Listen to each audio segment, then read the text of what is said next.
Галзуу кино сувагтаа тавтай морил. За бүгдээ тавлаг сайхан манайхан. Энэ удаад борооно штэ. 2022 онд гарч байсан The Distributors гэхэн галзуу киног ярьж өгөхөөр сонголоо. За нэлээд сонирхолтой драматай үйл явдалтай энэ галзуу кино та нарт таалагдана гэдэгт борооно итгэлтэй байна.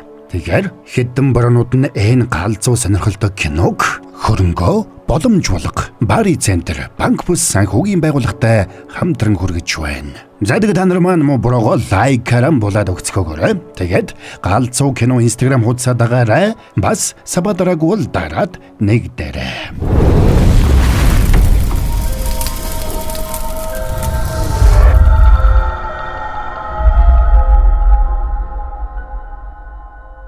За нэг алдартай урлагийн ахлах сургуулийн зойрын давхарт нэг багш хоёр сурагчийг дэглэж байгаагаар кино эхэлнэ. Би та хоёрт ийм зураг авчвэ гэж заасан уу? Үгүй. 2018 оны 12 сарын 18-ыг ямар өдөр болохыг мэдхүү. Бусад хүмүүсийн зургийг ингэж нууцаар авдаг новшнуудтай орон даяар дайн зарлсан өдөр шүү. Хэрвээ би биш өөр багш та нарыг барьсан бол та нарын коллеж ирээдүйн ажил гэр бүл гээд амьдрал чинь бүхэлдээ сүрэх байсан шүү. Ойлгов уу? Анжиху. Босоод ир. Чи Сөүлийг сургуульд орох гэж байгаа үстэй. Дахиад ингүүл сургуулиас хөөчих шүү. Нүрээ угаагаад ангидоор. Ингээд Анжихуг арай ядан алгасаар дээшээ гарахад ангийнх нь охин таарлаа. Охин тэдний яриаг хальт сонсоод юу болсныг гадарлсан ч юу ч хэлсэнгүй. Араас нэг эмэгтэй багш таарад юу болсныг асуусанд Жихуч сакс тоглож угаад унжихсан гэж худлаа хэлнэ. Тэрнийг явахад багш нөгөө сурагчийг босголоо. Ийм самын босоод ир. Өвдсөн үү? Харвас өвдөж байгаа нь тодорхойгоо үсттэй. Юу гинэ? Та ихчтэй гэрэлх гэж байгаа үсттэй. Намайг сурагчаа биш. Эхнэрийнхээ дүү гэж бодвол уг нь сайн байх юм. Харин ч тэгэж бодоод чам зөөлө хандж байгаа юм биш үү? Тэгээгүй бол чамайг сургуулиас хөөчих байлаа. За ойлголоо. Гол нь ихчид битгий илэрээ. Аав мэдчихвэл би халуулна. Тэр зургийг Жиху авсан. Би зүгээр л файлыг нь хуулж авсан. Итгэхгүй бол миний компьютерыг шалгаад үзэж болно шүү. Багшиг юу бингэнэ? Ингээд тэр Жихугийн хувийн хэргийг шалгатал тэр бүх хичээл дээр 100% A авдаг топ сурагч болох нь тодорхой болсонд юу бин гайхнаа. Тэгсэн удалгүй найз нь залглаа. Найз нь сүд бүсгүйг нь гадаадад угааг мэдсэн учраас тэрнийг хамт гарч шоуд гэж залгасан нь энэ байж. Би шоуд хойлсон. Одоо шоудж яваад баригдвал миний хором биш оршуулга болж хувирах байлгүй. Хөгшөө. Чон махнаас гарчээ гэдэг шиг л сонсогдоод байна шүү. Машины үзэсгэлэн болох гээд баахан модулууд ирчээд байна хөөе. Ингээд тэр найзтайгаа шоудахаар гарсан ч одсон газарт нь баахан залуус байсанд юубэн уран муутай байлаа. Тиймээс жаахан ууж угаад явхаар шийднэ. Тэгсэн энэ үеэр сүд бүсгүй нь видео кол хийсэнд нөхөр сандраад хажууханд байдаг GS луг гүйлээ. Тэгсэн утсаа авахаас өмнө дуудлага нь тасарчнаа. Сандарсан юубэн эргүүлээ залгасан ч бүсгүй нь утсаа авсангүй. Энэ үеэр Жиху мессеж бичиж өдрийн болсон явдалд уучлал гуйж алдаагаа ухаарснаа хэлсэнд юубэн дотроо баярлана. Тэгээд эргэж ирэхэд найз нэг бүсгүйг найрах гээд бүтлэгүйтэж байгаа харагдсанд юубэн зөрөөд өмнө нь сууж байсан өрөөлөөгөө ортол тэнд нь хоёр бүсгүй сууж байсанд гайхнаа. Байдал нэг л сэжигтэй байсанд тэр болгоомжилж эхэлдэг. Та хоёр чинь хэн блэ? Эн чинь ви бүрөөцтэй. Тэгэхэр хэн байх вэ? Зайлвэ ганц барьчих. Сүд бүсгүй нь хизээ мүдгүй эргэж залгахыг мэдэж байсан мань хүн хаширлж нэг татчаад гарах гэсэн ч тэр дороо манраад ирлээ. Нөгөө хоёр ч шахаж эхэлсэнд юубэн эсэргүүцэх тэнхэлгүй боллоо. Энэ зур тэр хоёрыг нэг өгч байгаа эрхэндээ ямар нэг юм дуусааж байна. Нэг ухаан орсон юубэн бүжгийн талбар дээр бүжгэлж байна. Тэгээд нөгөө хоёр ухаангүй болсон тэр нэг гэрт нь аваачаад хурууных нь хэгээр утсыг нь нээж тэрний зураг бичлгүүдийг хийцгэнэ. Өглөөнөөс ирээд өчигдөр юу болсныг сандгүй. Бас гар утсан байдгүй. Тэгсэн угаалгын өрөөнийхэн тойлон дээр уруулын будгаар юм бичсэн байсанд юубэн юу болсныг бүдэг бадаг сандаг. Тэгсэн хаалганых нь хонх дугарлаа. Очоод хартал сүт бүсгүй. Тэгээд юубэн сандраад гэр орноо цэвэрлж эхэлнэ. Ингээд ойр зургийг гялс цэвэрлжгээд хаалгаа нээхтэй. Угаалгын өрөөний тойлон дээрх бичгийг санаад сандарсандаа очоод салфеткаар арчсан ч харилцахгүй байсанд бөөр сандраад хаалга хачгаад сүд бүсгүйгээ угтаж авлаа. Тэгээд юу ч болоогүй юм шиг дөр үзүүлсэнд бүсгүй нь ямар нэг сэжиг авсан бол гэр дотоороо явж үзнэ. Би Итали явснаас хойш наашаа ирэх хүртэл чам руу цаг наргүй залгаж яхад чи яахаараа утсаа авдаггүй юм бэ? Тэр нөгөө би харин утсаа алдчихжээ. Намайг энд тохиод алдахгүй яасан. Наад залинд чинь итгэнэ гэж бодоо юу? Ингэхэд чамаас яагаад хямдхан өнөртэй ус өнөртэй байгаа? Тэр самбом бид хоёр өчтөр жах уугаад самбом намайг сугдаж авчирсан юм аа. Тэрнээс л болсон баг. Тэгээд хамт хонж байсан чинь гинтийн асуудал гараад явсан. Гинтийн асуудал. Тэгвэл надад угаалгын өрөөрөө орж үзмээр гинт санагчлаа. Сандарсан юубэн замыг нь хаалаа. Нөгөө нойлог хэргэлсэн ярих ба. Самбом энэ нойлыг дэлбэлцээ. Задагсан сүд бүсгүн сэжиглээд тийш орохоо боллоо. Тэр өдөр юубэн самбомын ажилуулдаг гар утасны засвар худалдааны дэлгүүрт очиод өчигдөр юу болсон талаараа ярилцсан. Тэгээд тэрэнд утас нь алгуулсан одоо хүртэл унтраастай байгааг хэлсэнд самбомч тусгай програм уншуулад утсан дээрх мэдээллийг нь устгаж өгдөг. Одоо бүх мэдээлэл чинь устцсан. Стив Джобс амилж босч ирээд оролдож үдсэн ч сэргэхгүй болсон заяа. Санаа зовлтгүй. Энэ гадаа байгаа машин чиний хүү? Би авсан штэ. Өө муу галзуу чи над 4 төлөг гэж үнэтэй машин авах тиадیں۔ Гүрээ өрөө төлөх гээл үзэл штэ. Ийм машин нь бол хөрөнгө оруулагчид намайг тооноцтай. Тэгээд чинь усанд автаж байсан машин болохоор хямдхан. Идэхгүй бол өрөндөө энэ машиныг авахгүй юу? За битээс үржигнэ дээ. Энэ хоёр мань хүн нэг зүйлд санаа зовж байгаагаа хэлнэ. Сүд бүсгүнхэн аав Японд казино ажилуулдаг их баян бизнесмен байх нь. Охиноо жирийн залуутай гэрлэх гээд байгаад дургүй байсан ч дураараа зантай охин нь мань хүнтэй л гэрлэн гэж зүтгэсэн учраас хадам аав нь дуртай дургүй зөвшөөрсөн нь тэр байж. Өчигдрийн тэр нөхдүүдийг хадам аав чинь хөлсөлсөн байвал яг уу. Тэгсэн юубан арайч үгүй байлгүй дээ гэж бодно. Тэр өдөр мань хүн хадмынхаа гэрт ирээд өдрийн хоол иднэ. Юубан сумныгийн төрсөн дүү суммины анги даасан багш байж.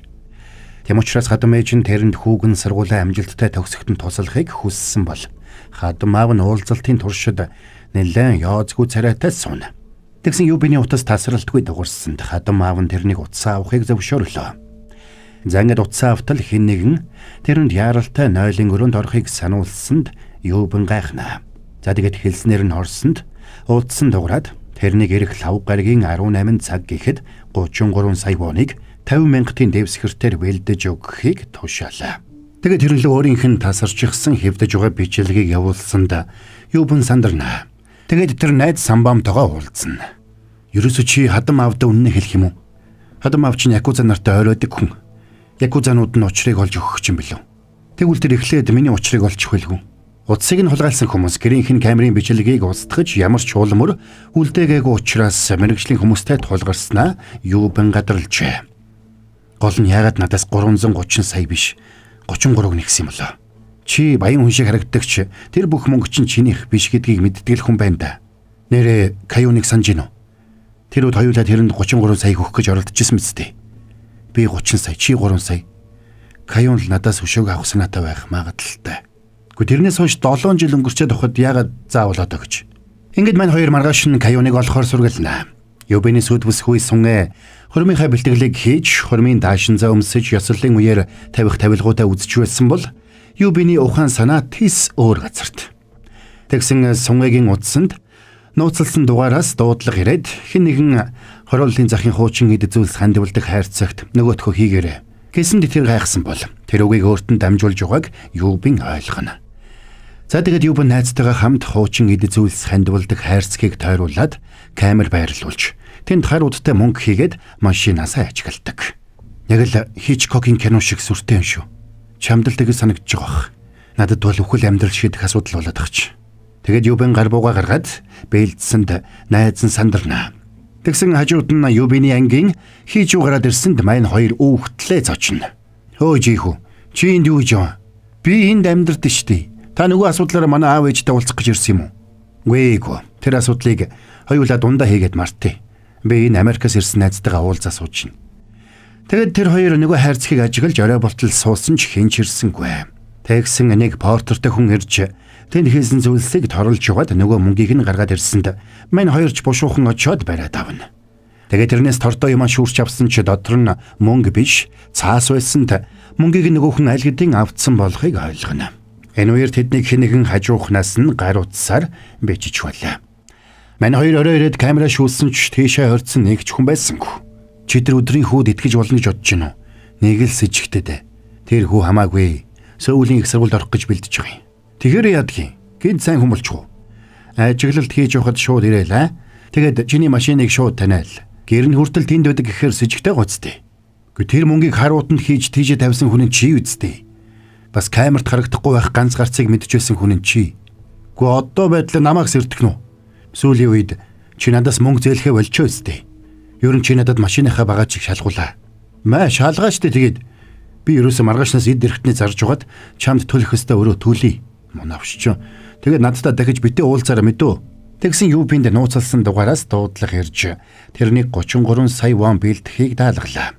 Гэхдээ энэ удаад биткойноор бэлдэхийг тушаасанд юупин тэрнтэй хуулзахыг шаардаж чи Каюн хүмбэстэй гэсэн ч цаадах нь удсаа тасалчлаа. Дүрс солигдоход киноны эхэнд юупин жихүү хоёрын яриаг санамсаргүй сонсчихсан Минжи гэх эмэгтэй сурагч эмэгтэй багштайгаа уулзахаар ирж байна. Харин нөгөө талд юубиний ангийнхан хуучны кино үзэж байгаа болтой. Тэдний ард зогсчихсан юубин 7 жилийн өмнө болсон явдлыг бодож байлаа. Тэр үед мань хүн комосо Каюн гэх охины бичлэгийг алдчихсан байж. Тэгээд тэр бичлэг нэтээр тарсан учраас нөгөө охин хүнд байдалд орсон байлаа. Миний компьютер эвдрээд самбомоор засуулах гэж өгсөн байсан юм а. Тэгсэн самбом бичлэгийг хуулж аваад тэгээд санамсаргүй тарчихсан байлаа. Би бичлэгийг тавьсан сайтуудад хүсэлт өгсөн байгаа. Удахгүй бүгдээрээ харилцах болохоор тайвширтаа. Тэр бичлэг дээр чиний царай гарсан бол чи 50 байж чадах уу? Чиний биш миний царай байсан ч болоосаа гэж би бодож байна. Надад их харамсалтай байна. Энэ жаахан мөнгө. Самбом бид хоёр мөнгөө цуглуулсан. Тэгээд асуудлыг хүнлэгээр шийдэцгээе л дээ тэхүү. Асуудлыг мөнгөөр шийдэх чинь хүнлэг хэрэг юм уу? Чи тэр бичлэгийг зориуд самбомд өгөө үсттэй. Самбом тэр бичлэгээр мөнгө олж болно гэдгийг мэдчихсэн биз дээ. Чамаас салсан болохоор чи ингэж өшөөгөө авч миний амьдралыг сүрүүлж байгаа юм биш үү? Тийм биш гэдээ авахд ойлгооч тий. Би тэгээд яах ёстой юм? Чамаас болж би хүний нүр харж чадахгүй болчоод байна. Хүний нүр харж чадахгүй айж чиж явах ямар байдгийг би чамд харуулна. Болсон явдлыг бодож зогссон юубэн бөөргөл ичгэж. Ингээд тэдний анги кино үзэж дуусаад тарж явтал нөгөө эмэгтэй багш ирж жихүүг уулзахаар дуудлаа. Харин тэр зур Каюны тухайн үед хэлж байсан бүхэн юубинд санагдсаар л. Энэ үеэр утсанд нь дуудлага ирж Каюныг олсныг хэллээ. Тиймээс шууд самбомын хэлсэн газарт нь очино. Тэгсэн оршуулгын газарт самбом зогсчихвол юубэн Каюныг нас урчихсан байх гэж айсан ч аз болж Каюн амьд байдаг.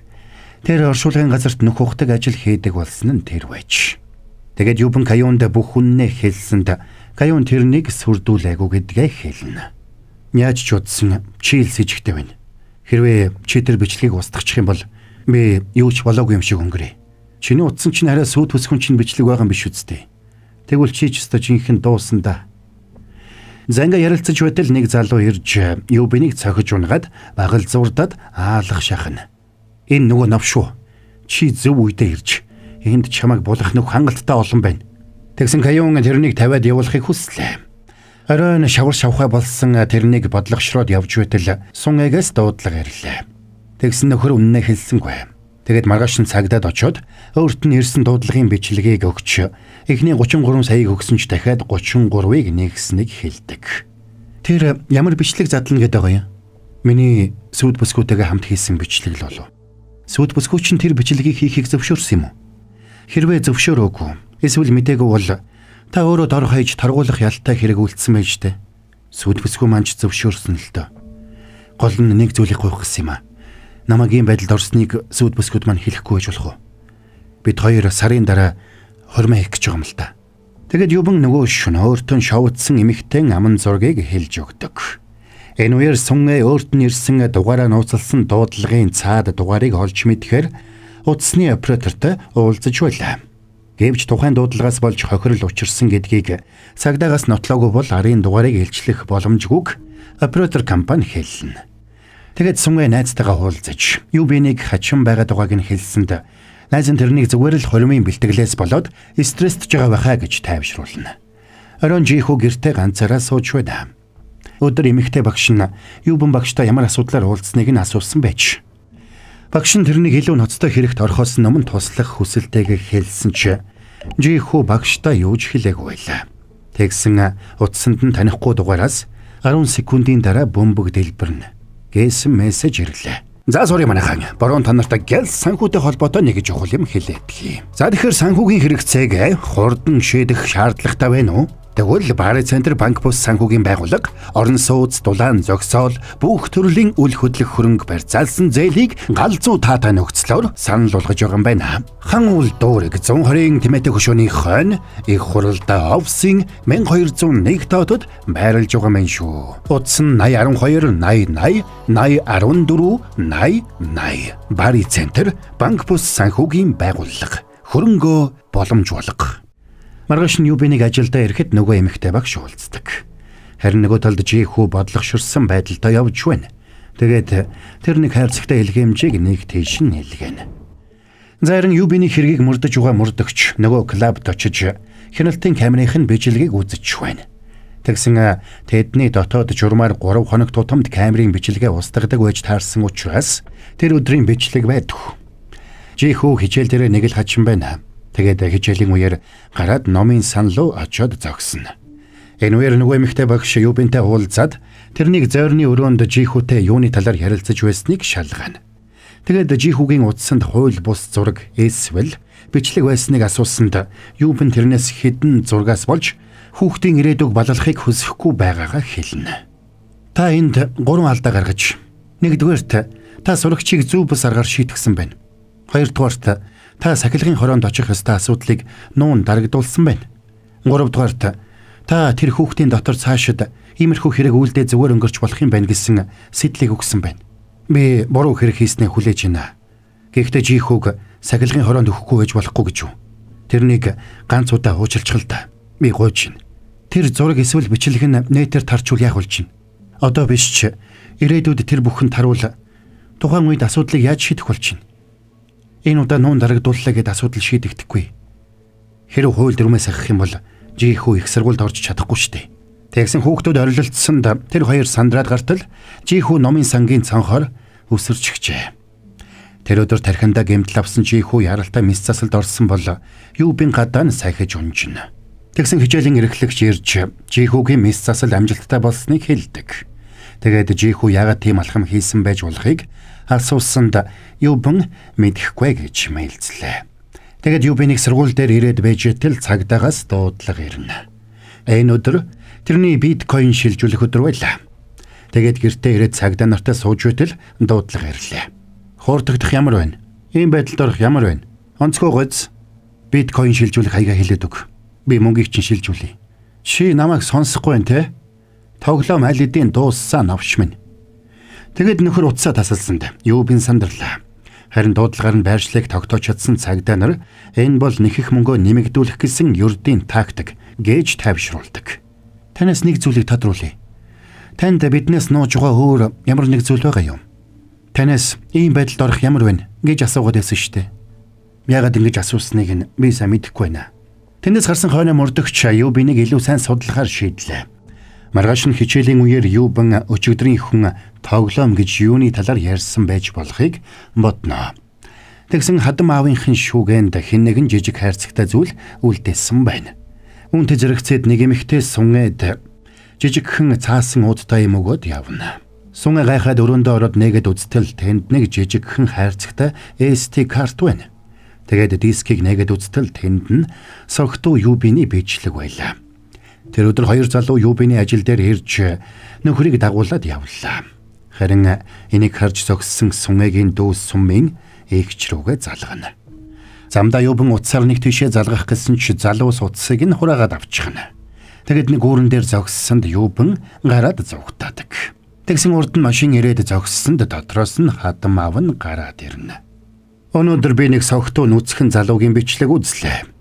Яаж ч харсан тэр хүн охинтой минь гэрэлх гэж байгаа хүн мөн байх юм. Тиймээс шууд гол асуудалд оръё.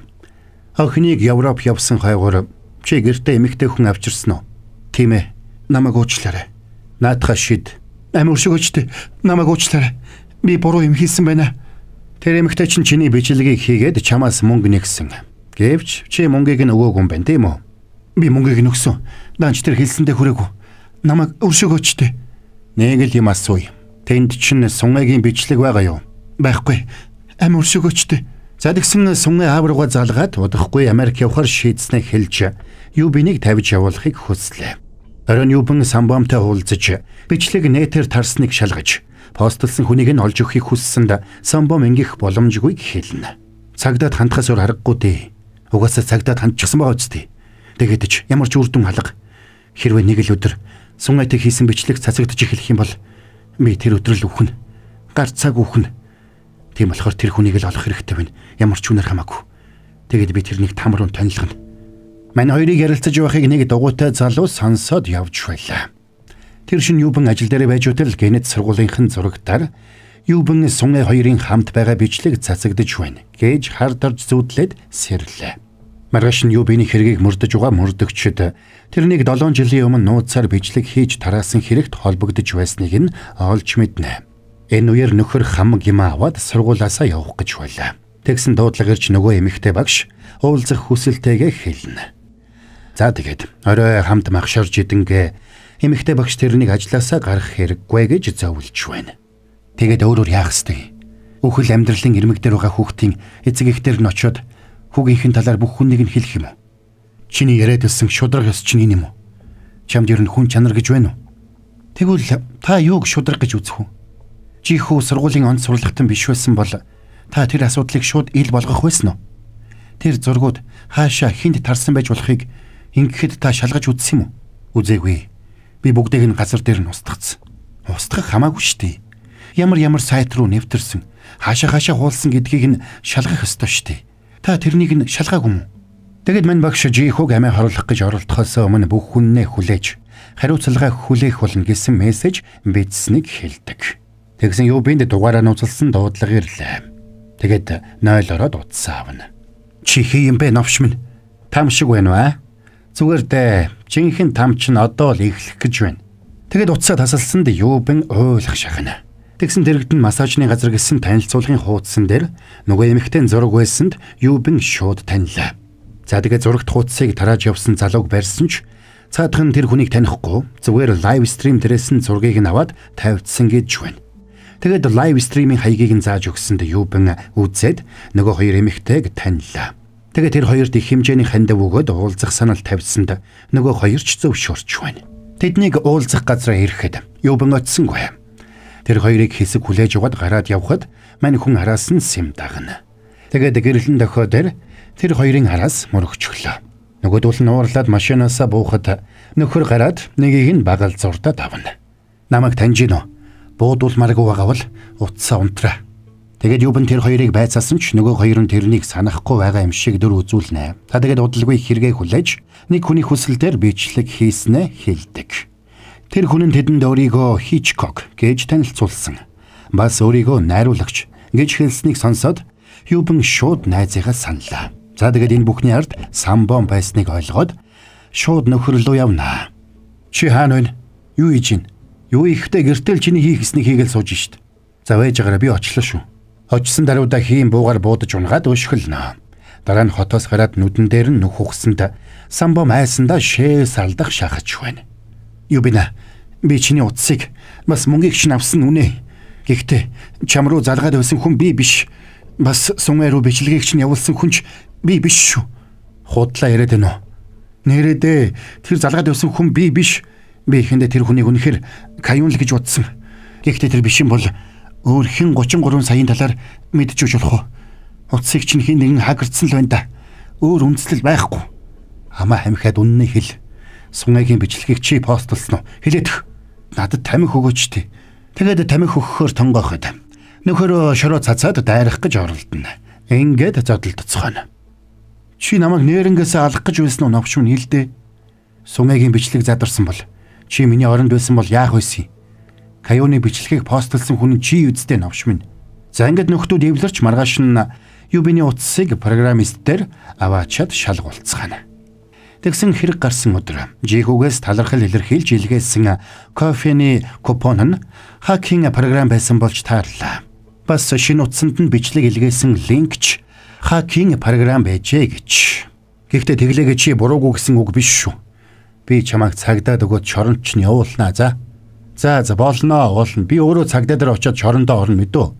Харин чам руу хакинг програм явуулсан хүүхэд илүү том гэмт хэрэгтэн шүү. Сөүлийн их сургуульд орох гэж байгаа гэдэг байгаа шүү. Тэндээс гараад явж байхдаа юу болсон байж болох талаар бодно. Чихүү гол хэрэгтэй юм бол Тэрнийг эмнэлэгт хэвдсэн хойно хэн над руу залгасан байж болох вэ? Тэр хүн л жинхэнэ хэрэгтэн гэсэн үг. Жихүү яагаад цонхоор үсэрсэн байж болох вэ вэ? Тэгэд Юбэн Жихүүгийн эмнэлэг дээр очиж ээжтэй нь уулзаад Жихүүгийн удсыг асуулаа. Тэгсэн удс нь алга болчихсон ээж аав нь олохгүй байгаа болж таарна. Тэгээд өөрөөс нь өөр хүн удсыг нь асууж ирсэн үг гэхэд ээж нь нэг хүнийг хэлсэнд Юбэн шууд тэндээс явлаа. Тэгээд хакийн програмтаа удсаа зориудасана. Дараа нь гудамжны утаснаас мөрдөгч рүү залгаад тусламж хүсдэг. Энэвэр мөрдөгч Каюуны ажил дээр ирж байна. Хэсэг хугацааны дараа Самбом зоргоо чангалаад цагдаа руу орох гэж байтал Юбэн ирлээ. Самбома сүүлийн нэг удаа кино зураг авалт хийх үү? Ингээд оройн Юбэн байшингийн дээвэр дээр зогсож угаад нөгөө эмэгтэй багш руу залгаж Жихүүг цанхаар үсрэхээс өмнө тэрэн лөө мессеж бичсэн талаар нь асууна. Тийм ээ, тэр Хичкок шиг найруулагч болохыг мөрөөддөг гэсэн. Тэгээд надаас тусламж хүссэн. Жихүүнээс ирсэн сүүлийн мессеж үү? Тийм. Яасан юм бол? Тэр өөр юм хэлээгүй юу? Би Жихүүгийн утсыг олох гээд. Нэг юм хаях юм шиг юм бичсэн байсан. 688 H5 гэсэн байсан. Бийсэн ойлгоогүй. Тэгсэн нөгөө багш Самбомын бичиж өгсөний дагуу Юбэнд хариулсан болж таарна. Удалгүй тэр шөнө нэг залуу сургууль руу орж 688 H5 хавтас руу очлоо. Тэгээд хавцыг аваа шалгахад тэнд нууцсан байсангүй. Энийг хайсан юм уу? Хийж өгөө утсыг хайсан уу? Ээж нь чамайг энийг хайж байсан гэж хэлсэн. Энэ утсанд чамайг Жихүүгээр нууц бичлэг хийлгсэн баримт байгаа үстэй. Бас намайг сүрдүүлсэн баримт ч байгаа те. Яагаад ингэж байгаа? Хариулаач новш минь. Яагаад? Тэгсэн тэр хүн нь Сунгийн дүү Сум юм байлаа. Сонирхолтой байсан. Би бурхан биш ч нөгөө хүн миний хүссэн бүхнийг хийж байгааг харах утасны тоглоомоос ч илүү сонирхолтой байсан. Чи миний нууц чат рум дэх листэнд байсан хамгийн алдартай боол нь байсан шүү. Би чамайг сүрдүүлснээсээ хойш чиний алхан бүрийг бичиж аваад постлж ирсэн. Тэгсэн чи гинт Каюун руу очсон. Тэнд чиний задуулж байгаа бичлэг олон хүнд таалагдсан. Би тэр өдөр их олон супер чат авсан шүү. Би ч дүүрч. Жихүүд яагаад тэгж хандсан юм бэ? Тэрэнд дургу учраас. Бүгд л тэрнийг сөүлийг сургуульд орно гэдээ ахаар миний дургу үрсэн. Тэгээд амьдралыг нь сүрүүлэхэр шийдсэн. Би тэрнийг олонний өмнө нүцгэл гисэн чинь тэр тэнийг үгэнд ороод нүцгэлцсэн. Сөүлийг сургуульд орох хүмүүс тийм тэнийг байдаг юм бах та. Чи яагаад ийм дээрээ тулцсан юм бэ? Сонирхолтой байсан гэж хэлээ үсттэй. Та юу н яагаад гинт ингэж гин царайлаад байгаа? Та ч бас надтай адилхан үсттэй. Каюуныг мартчихаа юу? Тэгээд тэр утсаа асаагаад хажууханд тавилаа. За дагагч нараа, намайг хараарай. Одоо би энэ багшийг сургана. Тулааны хандваа өргөхдөө бэлдээрээ. Тэгээд нөхөр дайраад орлоо. Мэдхээ, би чамайг алахгүй. Сумын Юбэнийг зодож эхлэхэд хүмүүс бүгдээрээ зогсоо заггүй чат бичиж ханд вөхж эхэллээ. Энэ үеэр эмэгтэй багшийн утсанд мессеж ирсэнд тэр нь өөрийнх нь нэр дээр Жихүүгээс ирүүлсэн илгээмж байдаг. Гайхсан багш илгээмжийг шалгатал дотроос нь тэрний гар утас гараад ирнэ. Зарим сумын Юбэнийг зодсоор л байна. Цагдаа нар юу гэх бол сүйт бүсгүүдэд хаягдснаа хууралж дүүг нь барьцаалж алах гэж оролдсон. Тэгсэн дүү нь гайвуулж сайн зодолдог гэж таарна. Сонирхолтой сонсогдож байна уу? Чамд гэж хэлэхэд цагдаагийн дарга миний ааваас халаасны мөнгө авдсан штэ. Инээдтэй маа. Дагагчдаа өнөөдрийн лайв ингээд дуслаа. Сумина, наан чин Жихүүгийн утас байхгүй. За тэгсэн Сумины утсанд дуудлага ирж байна. Хөөе бяцхан новшоо. Та зургаа хардаа. Наан чин хідэн камер байна. Чиний саяын ярьсныг мөрдөгчд сонссон гэвэд доо. Одоо чи дууссан гүлэг минь. Сумын уурлаад Юбэн лөө дайрсанд. Юбэн зузаан ном барьж угаад нөхрийг нэвширтлэн зодлоо. За тэгээ удалгүй ахлах сургуулийн нэг сурагч кибер дээрлэхэлд өртөж амиа хорлох шахсан тухай мэдээ орон даяар цацагдлаа. Удалгүй Жихүүгийн бие дээрдэж хөл дээрээ босно. Тэрнийг харж зогссон Юбэн эмэгтэй багшид талархал илэрхийлдэг.